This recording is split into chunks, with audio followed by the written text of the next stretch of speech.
جب تمہیں یوں لگے کہ تم اب تھک چکے ہو اور دعا بھی نہیں مانگ سکتے تو سر جھکا کر خالی ہاتھ پھیلا دیا کرو، کیونکہ تمہارے پھیلے ہوئے ہاتھ اس بات کی گواہی ہوں گے کہ تم رب کائنات کے محتاج ہو، اور میرا رب تو خاموشیوں کو بھی جانتا ہے۔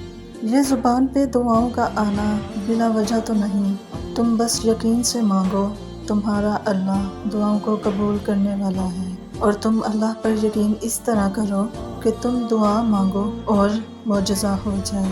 وہ جب تمہاری دعاؤں کو قبولیت کے لیے چن لیتا ہے تب وہ تمہارے دل میں دعا کا خیال بھی خود ہی ڈال دیتا ہے۔ دعا کی قبولیت کی اس سے بہتر نشانی اور کیا ہو سکتی ہے کہ اللہ نے اب تک آپ کا دل دعاؤں میں لگایا ہوا ہے۔ دل میں تمہارے دعا کا خیال تب ہی آتا ہے جب اس رب نے ان کو قبولیت کا درجہ عطا کرنا ہوتا ہے۔ جہاں اتنا مانگا وہاں ایک بار پھر مانگ لو، ممکن ہے تمہاری یہ آخری دعا ہی معجزوں کی دعا ہو۔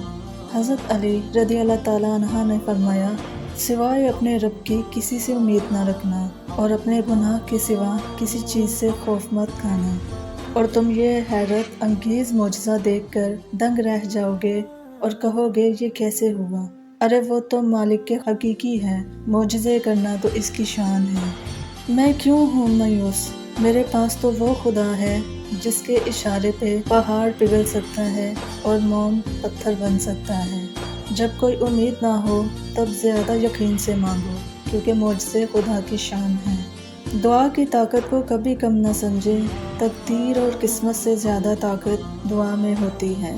دعا کے سوا کوئی چیز تقدیر کو نہیں ٹالتی ہے، اور نیکی کے سوا کوئی چیز عمر میں اضافہ نہیں کرتی ہے۔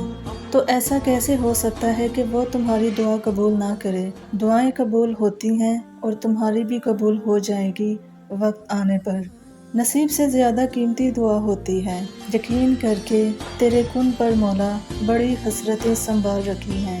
اللہ پاک قرآن پاک میں فرماتا ہے، کہہ دو میرے ان بندوں سے جنہیں حالات ناممکن لگ رہے ہیں، میں ہر شے پہ قدرت رکھنے والا ہوں۔ آپ جتنا زیادہ اللہ سے مانگیں گے اللہ اتنا ہی زیادہ آپ سے راضی ہوگا۔ تو آپ نے کبھی بھی اللہ سے مانگنا نہیں چھوڑنا، پھر آپ اپنی نظر میں کتنے بڑے گناہ گار ہی کیوں نہ ہوں۔ گناہوں کا احساس ہو جانا ہی سب سے بڑی دلیل ہے کہ اللہ نے آپ کو معاف کر دیا ہے، ورنہ کتنے ہی ایسے لوگ ہیں جو گناہوں کے بعد بھی یہ خیال کرتے ہیں کہ ان سے بڑا نیک انسان کوئی نہیں، اور پھر اپنے اسی خیال کی بنا پر خود پر غرور کرتے ہیں۔ ہم اکثر سوچتے ہیں کہ ہم بہت گناہ گار ہیں، اس لیے ہمیں اللہ سے دعا نہیں مانگنی چاہیے، کیونکہ ہم اس قابل نہیں ہیں کہ اللہ سے کچھ بھی مانگ سکیں۔ حالانکہ ہمیں یہ نہیں پتہ کہ ہماری دعاؤں کا معاملہ جس ہستی کے ساتھ ہے وہ رحم میں سب سے بڑا ہے۔ اس کی بخشش ہمارے تصور سے باہر ہے، اس کی سخاوت غیر محدود ہے۔ آپ جتنی دفعہ اللہ سے خیر اور توبہ طلب کریں گے اللہ اتنی ہی دفعہ آپ کو معاف کر دے گا۔ اس لیے گناہ گار ہونے کا مطلب یہ نہیں ہے کہ آپ اب اللہ سے دعا نہیں مانگ سکتے۔ فرما دو نہ کن میرے اللہ کہ اس تڑپتے دل کو شفا مل جائے، آمین۔ زندگی میں جب بھی تم گرتے گرتے سنبھل جاؤ تو سمجھ لینا کہ تمہاری دعاؤں نے تمہیں تھام لیا ہے۔ جن دعاؤں کو تم ناممکن سمجھ کے بلا چکے تھے اللہ انہی دعاؤں کے ذریعے تمہیں تمہارے برے وقت سے بچا لیتا ہے۔ تمہیں لگتا ہے کہ تمہاری دعائیں رد ہو گئی ہیں، لیکن تم یہ نہیں جانتے کہ تمہاری دعائیں کن کن طریقوں سے قبول کی گئی ہیں۔ جو اللہ پتھر میں رہنے والی چونٹی کو بھی رزق دیتا ہے، تمہیں کیا لگتا ہے وہ تمہیں تمہاری چاہت سے نواز نہیں سکتا؟ جو بے زبان پرندوں کی بھی آواز سن سکتا ہے، تمہیں کیا لگتا ہے وہ تمہارے دل کی آواز نہیں سن سکتا؟ وہ جس نے تمہیں بنایا ہے، تمہیں کیا لگتا ہے کہ وہ تمہاری تکلیف میں گزرے ہوئے لمحوں سے بے خبر ہو سکتا ہے؟ وہ تو تب بھی سنتا ہے جب تم خود کو بھی نہیں سن پاتے، وہ تو تمہیں تب بھی سمجھتا ہے جب تم خود کو ہی سمجھ نہیں پاتے۔ تو پھر کبھی یہ مت سوچنا کہ اللہ نے تمہاری دعا رد کر دی، اس نے ہر پکار سن لی ہے، اس نے بس عطا کرنے کا ایک وقت مقرر کر رکھا ہے۔ تم اپنے اس ٹوٹے ہوئے دل پر غم نہ کرو، کیونکہ جس نے اسے بنایا ہے وہ اس دل کو موڑ بھی سکتا ہے اور پھر سے جوڑ بھی سکتا ہے۔ کیا تم نہیں جانتے تمہارا رب سب کچھ کر سکتا ہے؟ اللہ بہت رحیم ہے، وہ تو ہمارے ٹوٹنے سے پہلے ہی ہماری دعائیں سن لیتا ہے۔